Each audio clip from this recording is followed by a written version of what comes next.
Friends, मैं हूं धर्मेंद्र जैन और आप देख रहे हैं मेरा यूट्यूब चैनल आदिनाथ क्लासेस। आज मैं आपको बताऊंगा व्यक्तित्व का विकास कैसे होता है। ये इंपॉर्टेंट है उन सभी के लिए जो सीटेट और टेट की तैयारी कर रहे हैं, प्लस में बीटीसी या बीएड कर रहे हैं, उनके लिए ये टॉपिक इंपॉर्टेंट होने वाला है। तो देखें व्यक्तित्व का विकास कैसे होता है। व्यक्तित्व ये वर्ड आया कहाँ से? व्यक्तित्व जिसको इंग्लिश में पर्सनैलिटी कहा जाता है, ये अंग्रेजी का जो शब्द है इसकी उत्पत्ति यूनानी भाषा के परसोना वर्ड से हुई है। परसोना इस शब्द से इसकी उत्पत्ति हुई है। परसोना का शाब्दिक अर्थ है नकाब। यूनानी लोग नकाब या मुखौटा पहनकर के मंच पर अभिनय करते थे ताकि दर्शकगण ये जान सकें कि अभिनय करने वाला कौन है। तो ऐसे पर्सनैलिटी वर्ड की उत्पत्ति हुई जिसका हिंदी मीनिंग व्यक्तित्व है। तो व्यक्तित्व का मतलब क्या है? तो बेसिकली हम समझे व्यक्तित्व का मतलब है व्यक्ति के अंतरंग और बहिरंग क्रियाएं, उसकी अवस्था कहें या कहें कि उसकी जो आदतें हैं, व्यवहार है, उसके व्यवहार करने का तरीका है, हम बाह्य रूप में उसको देखते हैं, अंतरंग में उसके विचारधारा है, ये सारी चीज़ें उसके व्यक्तित्व को प्रदर्शित करती हैं। तो अलग अलग राइटर्स हुए हैं, मनोवैज्ञानिक हुए हैं, उन्होंने किसने व्यक्तित्व के बारे में क्या कहा है। तो कुछ इंपॉर्टेंट राइटर्स, इंपॉर्टेंट मनोवैज्ञानिक हैं जो क्वेश्चन में बनता है जहाँ से, और उनके बारे में डेफिनेशन उन्होंने जो दी है उसको मैं यहाँ पर नोट किया है। देखिए, मनोवैज्ञानिक हुए हैं। मन ने कहा है कि व्यक्तित्व एवं व्यक्ति के गठन, व्यवहार के तरीकों, रुचियों, दृष्टिकोणों, क्षमताओं और तरीकों का सबसे विशिष्ट संगठन है। व्यक्तित्व क्या है, ये एवं गलत हो गया यहाँ पर, इसको आप यहाँ से एक सेकंड यहाँ से इसको हटा लीजिएगा, ये यहाँ पर नहीं है। व्यक्तित्व क्या है? व्यक्ति के गठन, व्यवहार के तरीकों, रुचियों, दृष्टिकोणों, क्षमताओं और तरीकों का सबसे विशिष्ट संगठन है। इन सब चीज़ों का संगठन है एक व्यक्तित्व। बिग और हंट ने क्या कहा है? व्यक्तित्व एक व्यक्ति के संपूर्ण व्यवहार, प्रतिमान और इसकी विशेषताओं के योग का उल्लेख करता है। वार्ने कहते हैं व्यक्तित्व व्यक्ति का संपूर्ण मानसिक संगठन है। इन्होंने क्या कहा है? मानसिक संगठन है जो उसके विकास की किसी भी अवस्था में होता है। रैक्स कहते हैं व्यक्तित्व समाज द्वारा मान्य या अमान्य गुणों का संगठन है। और वॉटसन ने कहा है कि हम जो कुछ करते हैं वही व्यक्तित्व है। सबसे सिंपल डेफिनेशन वॉटसन ने दी है कि जो हम कुछ करते हैं वही व्यक्तित्व है। व्यक्तित्व क्या है? जो हम कुछ करते हैं। तो इसी डेफिनेशन है, ये आ भी जाती है एग्जाम में। व्यक्तित्व की डेफिनेशन हमने देख ली, अलग अलग मनोवैज्ञानिक ने अलग दी हुई है। बट व्यक्तित्व का विभाजन कैसे हुआ है? तो व्यक्तित्व के प्रकार 3 प्रकार से विभाजित किया गया है। शरीर रचना के आधार पर व्यक्तित्व का विभाजन, समाजशास्त्रीय प्रकार और मनोवैज्ञानिक प्रकार। शरीर रचना प्रकार में जर्मन विद्वान हुए हैं, मनोवैज्ञानिक हुए हैं क्रेस्मर ने शरीर रचना के आधार पर व्यक्तित्व के 3 प्रकार बताए हैं। और उन्होंने जो 3 प्रकार बताए हैं वो है शक्तिहीन, खिलाड़ी और नाटा। 3 तरह के व्यक्तित्व होते हैं। शक्तिहीन मतलब कमजोर व्यक्तित्व, खिलाड़ी मतलब जो हेल्दी व्यक्तित्व है, और नाटा गोल मटोल है जो छोटे कद का है, ऐसा व्यक्तित्व। ये 3 तरह के व्यक्तित्व उन्होंने शरीर रचना के आधार पर बताए। जो शक्तिहीन होगा, कमजोर होगा, लंबा भी हो सकता है। खिलाड़ी फिट हो सकता है जो मीडियम होगा, और नाटा मीन्स जो छोटे कद का है।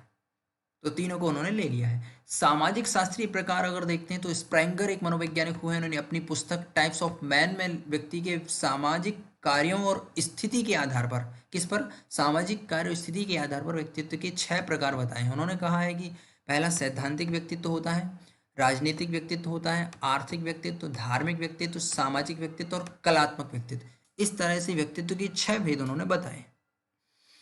मनोवैज्ञानिक देखें अगर, तो मनोवैज्ञानिकों में मनोवैज्ञानिक लक्षणों के आधार पर व्यक्तित्व का वर्गीकरण किया है। तो एक मनोविश्लेषणवादी मनोवैज्ञानिक हुए हैं जिनका नाम है युंग। युंग ने व्यक्तित्व को 3 भागों में डिवाइड किया है। युंग कहते हैं कि व्यक्तित्व 3 तरह का होता है, अंतर्मुखी, बहिर्मुखी और दोनों के मिश्रित उभयोमुखी। उभयोन्मुखी कहा है इसको। तो ये 3 तरह के व्यक्तित्व हैं, अंतर्मुखी, बहिर्मुखी, उभयोन्मुखी। ये 3 तरह के व्यक्तित्व को परिभाषित किया है यहाँ पर। अंतर्मुखी व्यक्तित्व से क्या मतलब है? यहाँ से प्रश्न बन जाता है कभी कभी। अंतर्मुखी व्यक्तित्व से मतलब है ऐसे व्यक्तित्व का व्यक्ति चिंतनशील होता है, अंतर्मुखी व्यक्तित्व का जो व्यक्ति होता है वो चिंतनशील होता है और अपने ही ओर केंद्रित रहता है। इस व्यक्ति के लक्षण, स्वभाव, आदतें, अभिवृत्तियां आदि बाह्य रूप में प्रकट नहीं होती, क्योंकि ये अंतर्मुखी अपने आप में अंतर में चिंतनशील रहता है, चिंतन कहता रहता है अंदर अंदर। इसका पता नहीं चलता है क्या सोच रहा है व्यक्ति, अपने अंदर में लीन रहता है, बाह्य वस्तुओं से कोई मतलब नहीं होता है। विशेषता देखें तो ये मानसिक तनावग्रस्त होता है।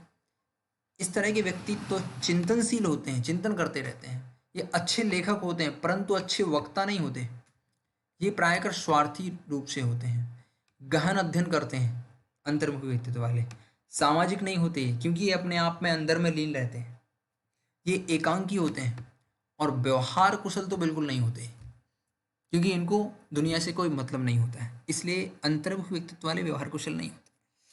बहिर्मुखी व्यक्तित्व वाले ऐसे व्यक्तित्व वाले व्यक्ति की रुचि बाह्य जगत में होती है, ये पूर्णतः व्यवहारिक होता है, जस्ट अपोजिट हो गया। वे अपने विचारों और भावनाओं को स्पष्ट रूप से व्यक्त करते हैं, भावनाओं को व्यक्त करते हैं, शेयर करते हैं। अंतर्मुखी वाले व्यक्त नहीं करते अपनी भावनाओं को। बहिर्मुखी व्यक्तित्व वाले वे संसार के भौतिक और सामाजिक लक्षणों में विशेष रुचि रखते हैं। इसकी विशेषताएं हैं, कार्यकुशलता की मात्रा अंतर्मुखी से अधिक होती है। बहिर्मुखी व्यक्तित्व वाले व्यक्ति में कार्यकुशलता की जो मात्रा है अंतर्मुखी व्यक्तित्व से अधिक होती है। सबको प्रसन्न करने वाले और प्रशंसकों से घिरे रहने की कामना करते हैं। विचार प्रधान तथा व्यवहार कुशल होते हैं, सामाजिक होते हैं, वातावरण के साथ आसानी से अनुकूलन कर लेते हैं। आत्मचिंतनशील नहीं होते, चिंतन तो आत्मचिंतन नहीं करते क्योंकि वो अंतर्मुखी का कार्य है। बहुत बोलने वाले होते हैं, बहिर्मुखी व्यक्तित्व वाले ज़्यादा बोलते हैं। तो ये कुछ विशेषताएं हैं, इनसे हम डिफरेंस दोनों में समझ सकते हैं कि अंतर्मुखी वाला कौन है, बहिर्मुखी वाला कौन है। यहाँ से एक प्रश्न बन जाता है। उभयमुखी व्यक्तित्व, कुछ ऐसे व्यक्तित्व भी होते हैं जो दोनों का सम्मिश्रण होते हैं, अंतर्मुखी और बहिर्मुखी का, तो उनको उभयोन्मुखी या उभयमुखी कहते हैं। इनको विकासोन्मुखी भी कहा जाता है, ये विकासोन्मुखी व्यक्तित्व। तो यहाँ पर बीटीसी के पर्पज से जो आपके एससीईआरटी बुक में है उसके अकॉर्डिंग ये टॉपिक यहाँ पर पूर्ण होता है। बाकी सीटेट और टेट के पर्पज से तो इसमें और भी टॉपिक्स हैं और थोड़ा और डिटेल है इसमें। कुछ मनोवैज्ञानिक हैं जिन्होंने कुछ और भी कहा है व्यक्तित्व के बारे में, उसको हम नेक्स्ट वीडियो में बताएंगे आपको। तब तक के लिए थैंक यू फ्रेंड्स।